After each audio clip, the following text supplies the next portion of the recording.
Casamento. Conceito. Casamento é uma instituição divina, inserida na lei de reprodução. Então esse negócio de macho encontrar a fêmea e se unir a ela e reproduzir, isso é lei natural, isso é coisa de Deus, tá? Deus, quando criou os espíritos da humanidade, Ele criou machos e fêmeas. Dizem que os espíritos não têm sexo, mas esses são os espíritos que já xingaram na angelitude. Os que estão lá na comunidade dos espíritos puros não têm mais sexo. Os da nossa categoria, ainda estão um polarizado no masculino, outro no feminino, e isso daí Deus sabia o que estava fazendo e é muito bem feito. Kardec diz: o casamento é um dos primeiros atos de progresso na sociedade humana, porque estabelece a solidariedade fraterna e se encontra entre todos os povos, embora nas mais diversas condições. Então tem casamento muito harmonioso, um auxilia o outro, um se doa em benefício do outro, é uma maravilha. A despeito da chamada crise, então a crise, hoje em dia, tem alguns casamentos que estão em crise. Nós vamos ver por quê. Aboli-lo seria um retorno à infância da humanidade, colocando o homem abaixo de alguns animais que lhe dão o exemplo das uniões constantes. Tem muitos animais que se unem e aqueles parceiros continuam juntos pelo resto da vida, sem cartório, sem desquite, sem... Os animais é natural isso daí. Existem algumas raças de animais que eles se unem por resto da vida. A união livre e fortuita do sexo realmente reflete o estado de natureza, colocando o homem na condição de barbárie. Então é normal que o macho, principalmente, ele queira conquistar muitas fêmeas. É normal, é natural, é do instinto, faz parte. Mas é uma barbárie, ele está se pondo numa condição de primitivismo. Então, como ele diz ali, no parágrafo de cima, é um dos primeiros atos de progresso. Então, quando o homem está saindo da barbárie para um ser mais progressivo, mais progredido, ele já vai ter uma união com a sua parceira mais estável. As leis. A união pelo casamento reflete as leis divinas, leis imutáveis e perfeitas, que se estabelecem a perpetuação da espécie, pela reprodução e evolução dos seres. Então, coisa de Deus, foi criado, o macho vai ser atraído pela fêmea, eles vão se unir e vão perpetuar a raça. Aí predomina a lei do amor, exclusivamente de caráter moral, que paira acima das condições eminentemente físicas do casamento. A lei civil, não há em todo o mundo, mesmo entre os cristãos, dois países em que elas sejam absolutamente iguais e que não tenham sofrido modificações. Então agora nós estamos entrando nas leis. No Brasil, teve uma lei do desquite e hoje tem a lei do divórcio. Mas não em todos os países as coisas são iguais.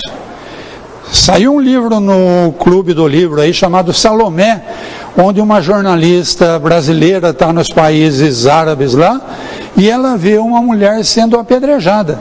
Aí ela, jornalista, foi querer saber o que estava acontecendo, e ela viu que o marido daquela mulher que estava apedrejando ela, já tinha feito um acerto com o pai dela, ia dar um tanto e ia matar aquela mulher apedrejada para ficar com a irmã mais novinha, que ele estava interessado na novinha.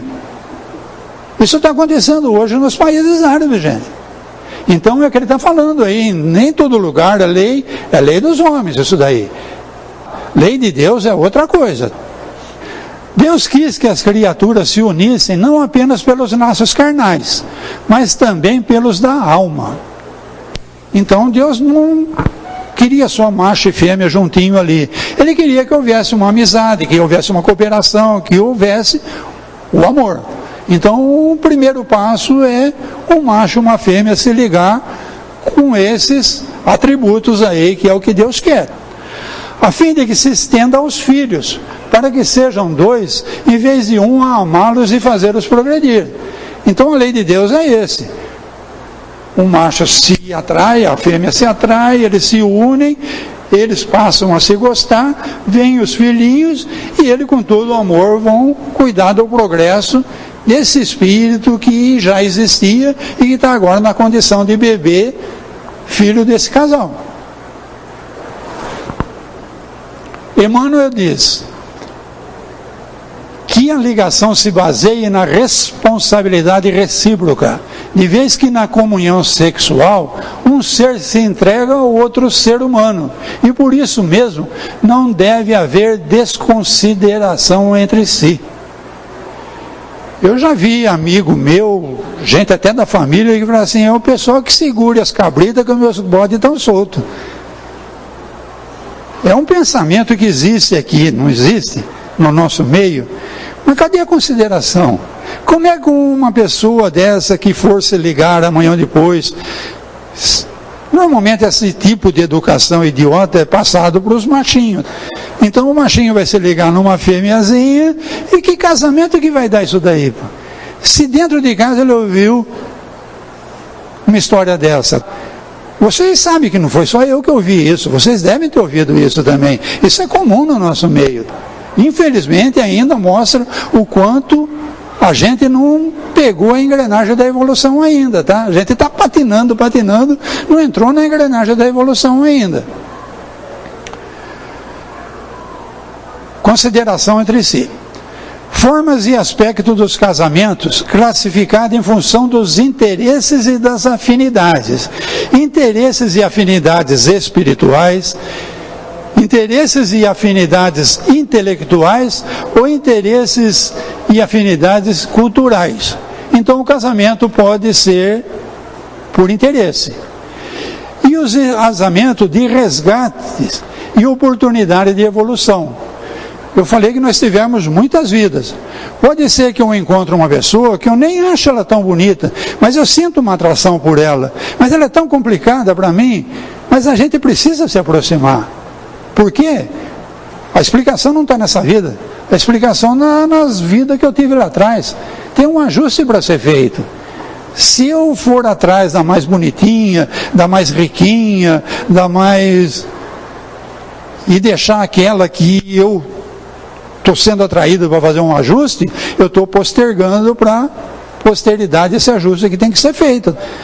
Eu falei que a vida no corpo é escola, é hospital ou é prisão. Então eu estou adiando, tá? Uma hora eu vou ter que fazer esse acerto. Então você às vezes fala assim, mas aquele casal é tão diferente, eles não se entendem, como é que eles conseguem viver juntos? Eles estão fazendo os ajustes que eles têm que fazer, foi programado. As reencarnações são programadas, mas nós temos livre-arbítrio. Tudo é projetado para aquele casal se encontrar e iniciar o reajuste. Eles aceitam ou não, tem livre-arbítrio. Isso daí em relação aos filhos e toda a parentela. Então, às vezes, esse casal complicado tem os filhos complicados e é reajuste. Nós estamos aqui para isso. Nós estamos nos 5 categorias de Kardec que classificou, nós estamos na segunda. Nós não somos mais primitivão, simples e ignorante. Nós já sabemos, provas e expiações. Estamos entrando em regeneração para viver em mundos felizes. Então aqui no prova e expiação e no regeneração existe o bem e existe o mal. Aqui no provas e expiações o mal predomina sobre o bem. Aqui no regeneração existe mal e existe bem, mas o bem predomina sobre o mal. Nos mundos felizes já não tem mais mal. Daí para frente é limão com açúcar, é trabalhar. As leis do divórcio. Considerações fundamentais. A família, exercício da maternidade e paternidade, isso é família. Namoro, suave encantamento, onde tudo se tolera. Realmente, quando a gente está enamorado, é uma maravilha, né? Um suave encantamento. Ambiente doméstico, escola viva da alma. Energia sexual, recurso da lei da atração para unir os espíritos. Necessidade do reencontro, para acerto perante a lei de causa e efeito. Por isso os cultos religiosos são exterioridades. Então, aquele negócio de Deus uniu, não é bem isso, porque foi lá e no altar, e recebeu chuvinha de água benta, e joelhou, e trocou aliança. Não é isso. Isso daí tudo é exterioridade. Então, aquele união depende do que eu já falei na página passada. Aquilo que Deus uniu, por interesses espirituais, por ajuste, enfim, isso é unido por Deus. Lei de causa e efeito. Por isso, cultos religiosos são exterioridade. Na doutrina espírita, não se realizam casamentos, batizados ou qualquer sacramento. Hoje em dia está na moda chamar um espírita para fazer um casamento espírita. Isso não existe. Isso é invenção. Isso é para tirar foto para pôr no Facebook. Espiritismo não se mete com isso. Espiritismo deu essas lições que eu falei para vocês até agora. Ou é interesse espiritual, ou é ajuste, coisa de vida passada, família, união, apoio um ao outro. Esse negócio aí, para o espírito, você vai no cartório, assina no livro lá e está feito. O resto é fotografia do Facebook. Isso não é coisa de espiritismo, não. Assim também o batizado. O batizado é eu aceitar Jesus. Acabou, pô. Jogar aguinha, olhinho, é tudo exterioridade. Divórcio. Na questão 697, os espíritos disseram que o divórcio é uma lei humana, muito contrária à lei natural. Então, o natural seria essa união por toda a vida. O divórcio, então, é contra essa lei. Na questão 940, em primeiro lugar, vossas leis são erradas, pois acreditais que Deus vos obriga a viver com aqueles que vos desagradam. Vocês viram a diferença de uma para a outra? Divórcio é contra a vontade das leis naturais. Mas se o casal não está se entendendo, um está se pegando com o outro, um está atrapalhando o progresso espiritual do outro, vai viver junto para quê? Então, na 940, ele fala, as vossas leis estão erradas. Vocês acreditam que Deus obriga a viver junto? Não está se entendendo, meu. Está complicando a situação. Vocês tinham débito de vidas passadas. Estão vivendo junto porque acham que Deus uniu e estão se complicando mais ainda, adquirindo novos débitos. Vamos lá que tem mais. Jesus não condenava o divórcio. Dizia que era por causa da dureza dos vossos corações. Então, se eu não estou me entendendo, se um está atrapalhando a carreira do outro, esse casal não está evoluindo espiritualmente, por quê? Pela dureza do meu coração, pelo meu egoísmo. Eu estou vendo a minha parte, eu não estou fazendo aquela entrega que ele falou na página passada. Então, para que haja um casamento harmonioso, você tem que parar de pensar eu, ela. Você tem que pensar nós. É o único jeito, não tem outro jeito. E é bacana. Não sei se vocês sabem, eu estou no meu 3º casamento. Nunca briguei com nenhuma delas. O primeiro terminou porque eu não pude ter filho, eu sou estéril. Ela queria muito ter filho, ela já desencarnou. O segundo casamento, a minha esposa tinha um filho já de 10 anos, não queria mais ter filhos. Eu me casei com ela, vivemos juntos 22 anos. Então nós nos separamos, eu voltei para Limeira. Conheci a Mafalda e estou casado com a Mafalda já há mais de 10 anos. Porque casamento é bom pra caramba. Casamento é formidável. Basta você não ter a dureza no coração. Pô. Você pensar em nós, antes de pensar em eu. O segredo é esse. É contrário à lei de Deus. Interrompe a harmonização, transferindo-o para outras reencarnações. É uma cirurgia psíquica em casos extremos, onde é o mal menor. Ele está falando aqui num divórcio porque não estão se entendendo. Nos exemplos que eu dei, não houve briga, não houve desentendimento. Minha primeira esposa queria ter filhos, eu não podia dar filhos a ela. Ela conheceu um outro rapaz, se casou novamente, teve uma filha. Como eu disse, ela já desencarnou. Foi ser feliz, paguei pensão até ela se casar de novo. A minha segunda esposa separou, pago pensão até hoje, dividimos metade do que tinha para mim, metade do que tinha para ela. Não tinha débito. os interesses delas eram um, os interesses meus eram outro. A vida prossegue. Estou falando isso porque as pessoas falam, esse cara aí na frente falando de divórcio, de casamento, e já teve 3 mulheres. Estou explicando para vocês, ninguém perguntou, mas estou explicando antes que alguém questione. Então tem o questionáriozinho no fim. O que é o casamento na visão espírita? É fotografia do Facebook. Isso não existe no espiritismo. Cite 2 aspectos fundamentais do casamento. A união de 2 seres que se harmonizam e um apoiando no outro para construir uma família. Se tiver filhos, então aquela família vai se ampliando e é formidável. Como entender o divórcio? Dureza dos corações dos homens, teve que haver o divórcio. Parentesco corporal e espiritual. O corpo procede do corpo, mas o espírito não procede do espírito, porque esse existia antes da formação do corpo. Os pais não geram o espírito do filho, mas devem ajudá-lo no desenvolvimento intelectual e moral para fazê-lo progredir. Então o meu filho, não é teu filho, cara, é filho de Deus. Deus, nos planejamentos reencarnatórios, no departamento lá, falou assim, aquele casal está em condições de aceitar esse espírito, que é filho de Deus, para educar, para encaminhar. Então, aquele pessoal lá do departamento das reencarnações, lá que está, se vocês lerem no Nosso Lar ou verem o filme, vocês vão ver que tem um departamento lá que programa as reencarnações. Aquele espírito pode ser que seja um espírito que por várias encarnações reencarnou perto de mim, ou como parente, ou como amigo, e agora veio como meu filho. Ou pode ser que veio de outro planeta, não sei. Quem decidiu? O departamento das reencarnações que está descrito no Nosso Lar.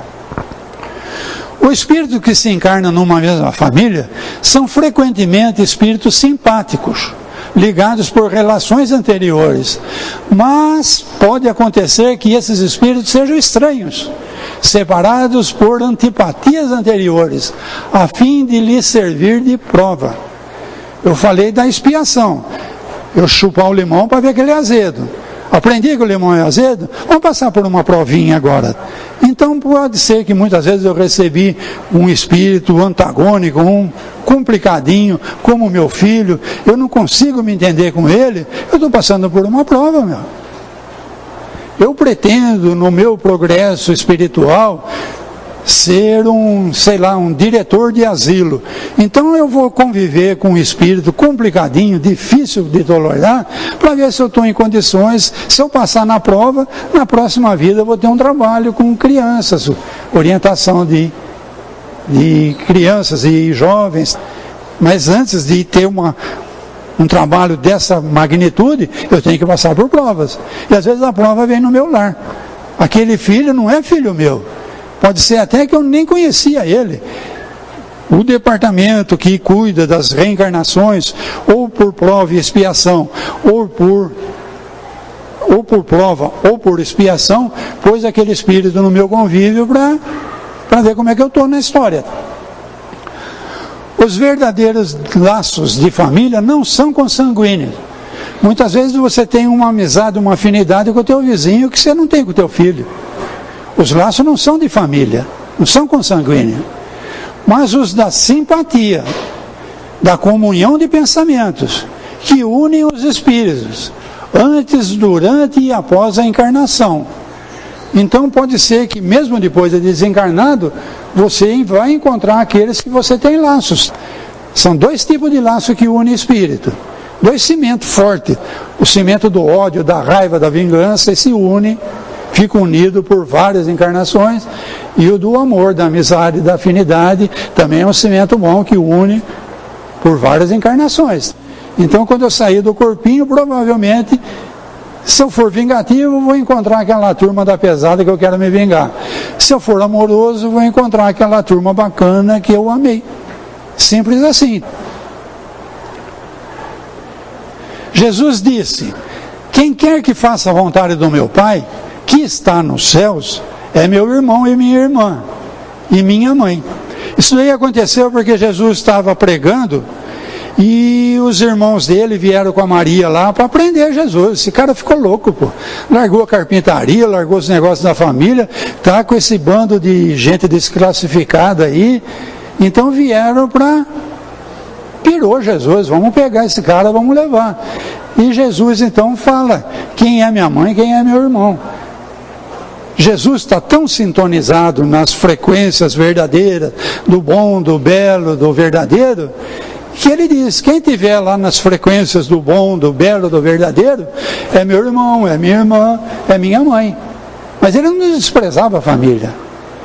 Ele era judeu. O judeu tem como um dos principais mandamentos honrar pai e mãe. Ele falou para os fariseus, vocês fazem isso, fazem aquilo, mas vocês não honram o pai e a mãe. Então Jesus jamais ia desonrar a sua família. Mas ele aproveitou para dar uma lição. Então a minha sintonia vai determinar quem é minha família, não é os laços consanguíneos. Quais são os verdadeiros laços de família? Ou um ou outro. Lembra dos dois cimentos? O cimento da raiva, da vingança, ou o cimento do amor, da harmonia? Você que escolhe. Que cimento que você vai comprar no depósito lá? Você que escolhe. Quais são as duas espécies de família existentes? A que está unida por interesses e a que está unida por provas, né? Então, tinha ajustes a ser feitos, se encontraram, estão junto com cotoveladas, arranhões, mas estão se acertando. No final, vão sair daqui muito melhor do que quando encarnaram. O que Jesus quis dizer com a expressão, eis minha mãe, eis meus irmãos? Eu já falei.